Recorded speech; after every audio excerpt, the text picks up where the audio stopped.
Looky here, we've got us one of the Headstrong Lil Kings, their Princeton Reverb homage. And the owner of this amp is a little concerned that the amp may be a little bit bright, and he says that it seems to get brighter as you turn up the reverb. So those are the owner's concerns. Let me tell you what I've experienced so far. I don't think the amp is too bright. I think probably he may need to play in the speaker a bit more. It's the Alessandro SC64, which is a really good sounding speaker. But a brand new speaker can be a little bit bright.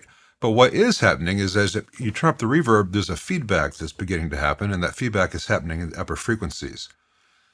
Before we get to there, though, the self-noise at the amp with the volume and reverb off and the tremolo all the way down is pretty noticeable. There's a buzz there, and that could be a tube.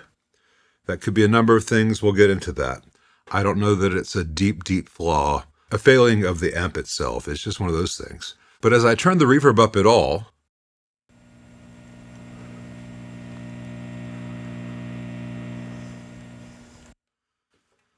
there's a pretty serious hum. It's beyond a buzz. It's a pretty serious hum. That could be that the tank was installed backwards. And for the record, I don't know the history of this amp. I don't know if it came straight from Headstrong to the owner, or whether someone in a guitar store changed out a tube, or if this was used, or if someone took the reverb tank out, put it back in backwards. We'll check all that out. Let's turn the mic pre down a little bit, and I'll let you hear it a bit here before I take it apart.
So maybe those overtones that come out as the reverb is turned up that begin to be on the verge of pure oscillation, maybe that's what he's describing as too bright or brighter as the reverb is increased, or maybe there's an intermittent problem that has not shown itself yet.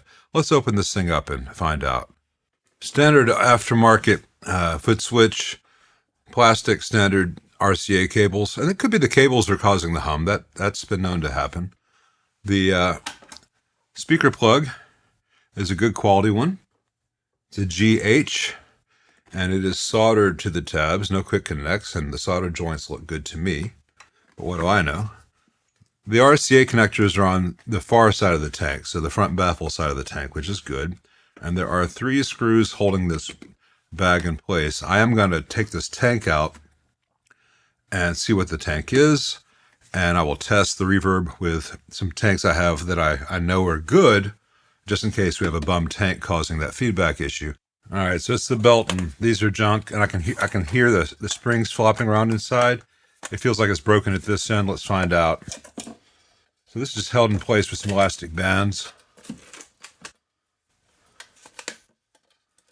This is not really a reflection on Headstrong, other than they should stop using the Beltons because they're not built well. Anyway, nothing is physically broken inside, but those springs were slapping on the cardboard. Probably a bad tank. We'll get there. We'll test that out with a different tank in a little while. Let me put all this to the side, and we'll focus on getting the whole thing out.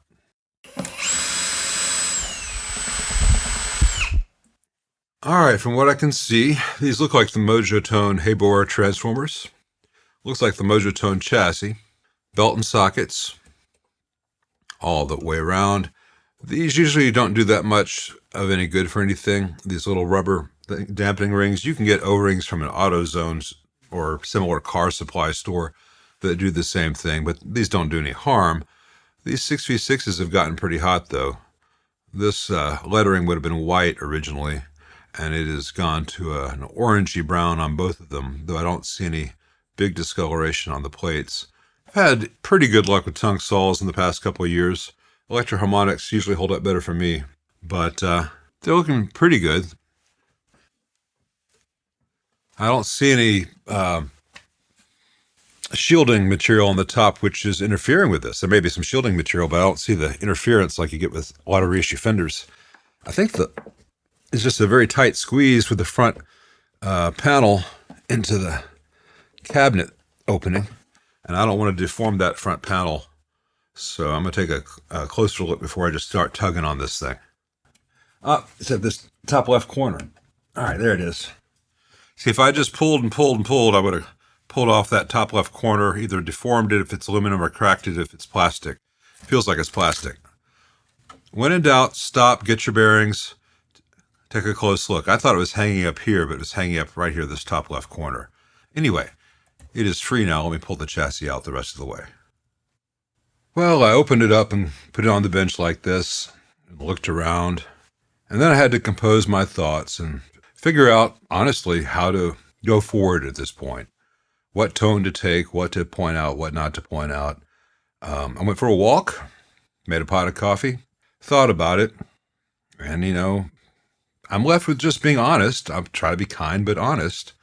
There's some percentage of the audience that no matter what I say, are going to say, it doesn't matter, I played one, it sounded great, never played anything better. And that may be true, that maybe they've never played anything better. There's some percentage of the audience is going to take what I say in the opposite hyperbolic sense and say, oh, those things are trash, blah, blah, blah, blah, blah.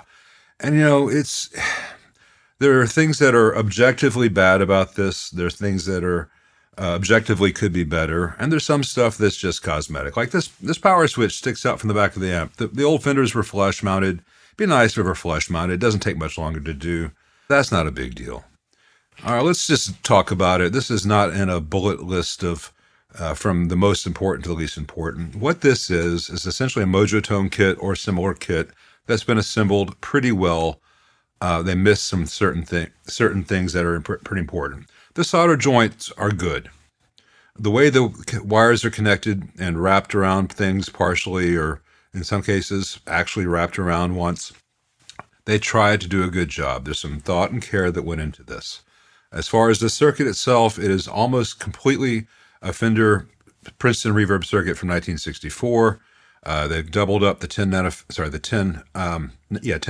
cap here to make 20, so 20, 20, 10 versus the original 20, 10, 10. Slightly slows the tremolo minimum speed, and the 1 meg resistor here, you can't see my hands in the way, the 1 meg resistor here has been changed to 470K. That's something I often do. You change that to 470K or 330K, or just put a 1 meg across the existing 1 meg to get to 500. It gives you more of a deep tremolo sound. It's a nice little change. Well done. No problems there. What are the problems? Well, first of all, bus wire. Bus wire is not a good way to build a Fender.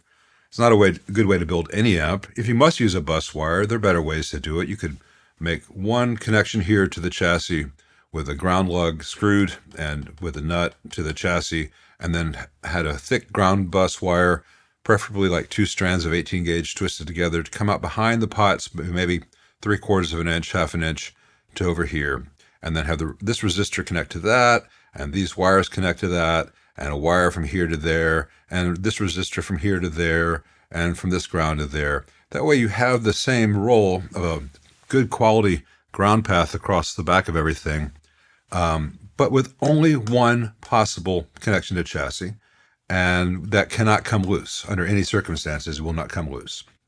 When you have a bus wire here, I don't want to beat this horse too much. I've already gone over this a lot in the Marshall grounding videos.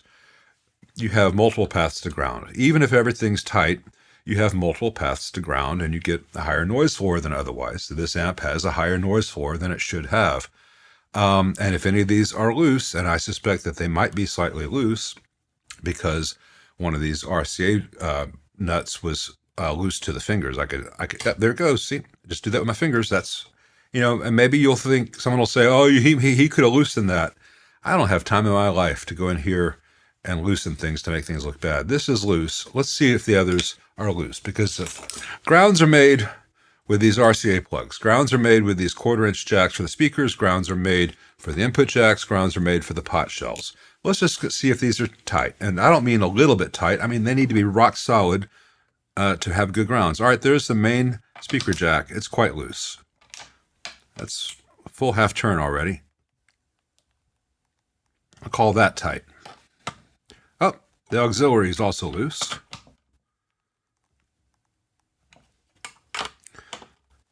Oh, that one is free spinning inside. Let's see if I can get my hand in there and press against it so it doesn't free spin. There it goes. Now the tooth washer is caught, I can tighten it. Same for that one, also loose.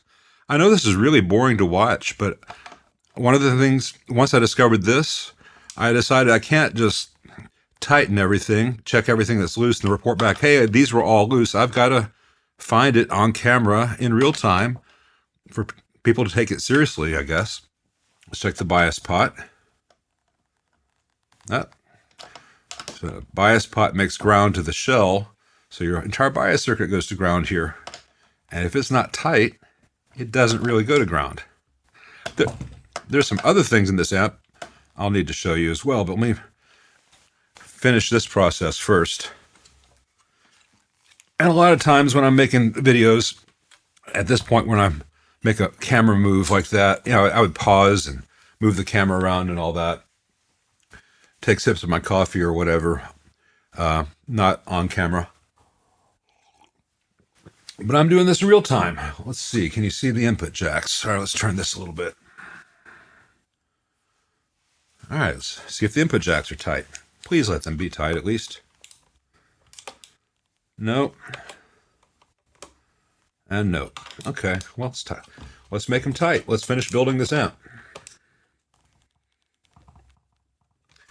If that comes across sardonic or snarky, this is far from the only amp that's relatively new or brand new that I've encountered that needed to have its hardware tightened. You know, to have the assembly finished. Pretty much every Fender reissue amp that comes in, even brand new ones, maybe especially brand new ones, need that same treatment. There's my little Allen wrench. So why should this be any exception? You can see the nice clutter down there with the heat gun and the chassis iron and my Variac in soft focus back there. I usually try to frame the shots in a prettier way, but maybe I should do this with my left hand so you can see what I'm doing. It's got a hex nut. It's an Allen key for the set screws.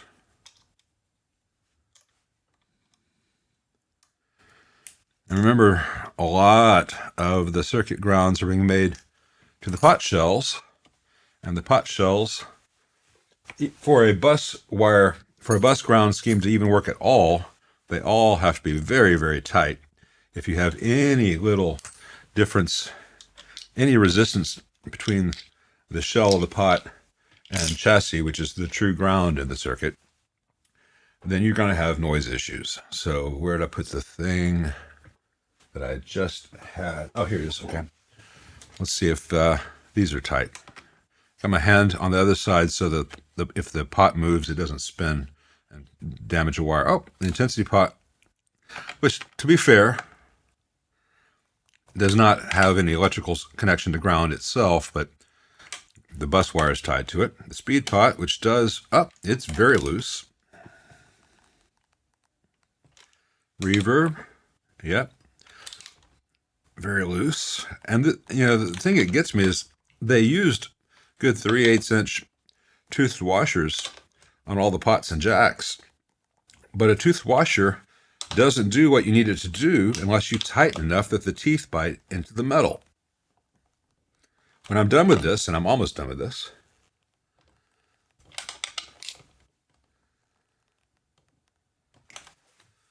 all those grounds will be much more solid. Those aren't going to go anywhere. You can go on the road now, and those grounds are going to stay pretty good. Let me move the camera. I'm going to do it again in real time and just recompose this shot a little bit. show you the next major thing and just change the focus. All right, so here are the other grounds in the amp. You've got this terminal strip mounted to the transformer mounting hardware here and another one here. This one has the bias ground, and this one has the filter cap ground. Now this filter cap, multi-section can cap, also includes the reservoir cap, which is the noisiest ground. So it's best to have this thing go to chassis by itself and have the bias separate from that. They have not done that. That's one level of the issue. The other issue is that if this nut becomes loose, it's really hard to tighten once this is in place and these wires are here. Let's see if I can do it on this one. I know from looking that this other one, I would have to disconnect the wires to be able to tighten it as necessary. Let's see if this is even tight, because you can't just tighten the screw from the other side on these things. Let's see if I can get this in here. Nope. Wasn't as tight as it could be. And it doesn't even matter because over time, the weight of the transformer flexes the steel in this area and these things work loose. So this is not a good way to do it from that perspective. Let me show you the bigger problem though.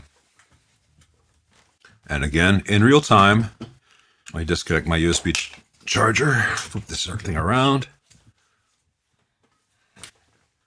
This is not a very polished video at this point, but it's honest,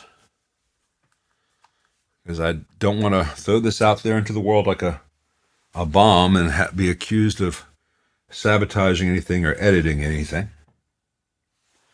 I'm not here to make anyone look bad. I like it when things are good. Or on this terminal strip, which again could be loose, it's really hard to check and retighten it because of the wire here. This red with the white stripe, this is the HT center tap. This should be shared with the ground from the filter caps and nothing else. These two yellow wires here, the output tube cathodes, they should be going to ground with the screen supply. So if you're going to do it this way, they should be either going to the output jack for ground or going to the chassis here and here, like on the old Fenders, or they should be routed all the way over here to where the screen phase inverter ground is made, because there's negative feedback. They'll be the same part of the circuit. But here they are with the HT center tap, which is one of the noisiest grounds in the entire amp. Remember, this amp has a high noise floor compared to an old Princeton. And then the green wire here is the safety ground for the power cable, which you can't see. Let me do this way.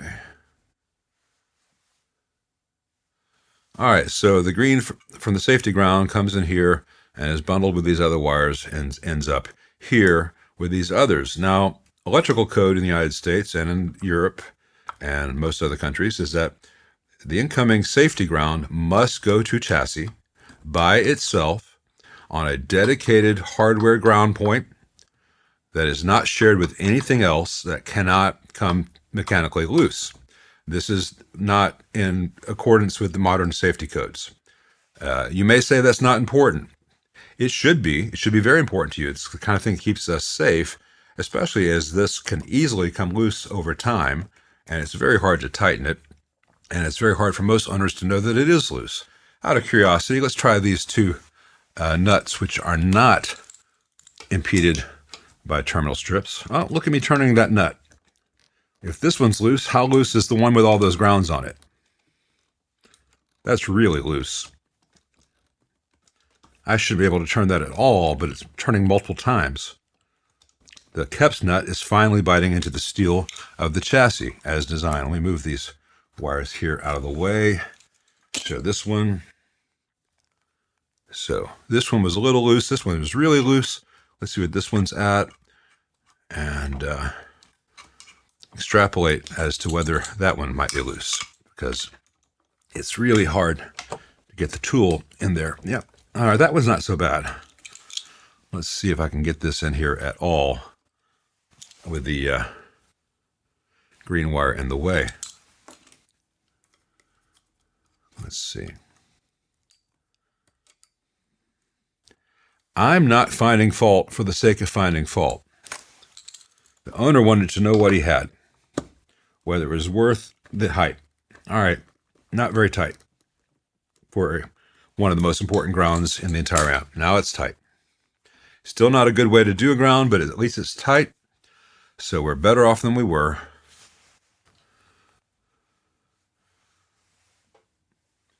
And there's that bias pot shell that's also making ground for the bias circuit there with the resistor to it, and that was also loose. Oh, look. Pardon me if I just push those heater wires out of the way. It's faster than moving the camera sometimes. They're fusing the neutral. This white wire is the neutral. Electrical code is that the black wire from on the power cable, which is actually going straight to the power switch, must go to the fuse and then to the power switch. And the neutral is not supposed to be, the neutral can be switched and it can be fused, but that's secondary to the hot. The hot must be fused. That's electrical code. That's the law. You shouldn't be able to sell this or bring this into Europe the way it is, though people just buy inspection stickers off eBay. I'm not saying that this company does that. In fact, this company doesn't have any inspection safety stickers on the back or anything. But it's frustrating that people just copy how Fender built stuff in the 60s because that's the old layout that everyone copies, and they don't factor in safety code. And it's really important that you do that. It's really important to keep your owners as safe as possible. One of the reasons people do this is because otherwise it's harder to tie the neutral to the other primary, in this case it's black wire, on the power transformer over here. But, just because it's not convenient doesn't mean it's not worth doing. They could have used a 4-section terminal strip right here and had the 4th section not tied to ground and then just tie the neutral to the primary with that or whatever. Anyway, this thing really should have a safety ground by itself over here. This red HT center tap really should be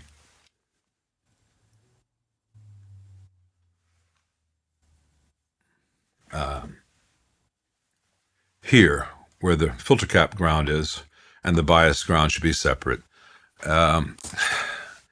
But should I have to make all these changes to what is allegedly a new production amp? I see this increasingly. There's so many amps that are being sold that aren't really ready for prime time. They, for all these little flaws, as some people will view them, in reality, this is far from the worst thing that I see coming into the shop.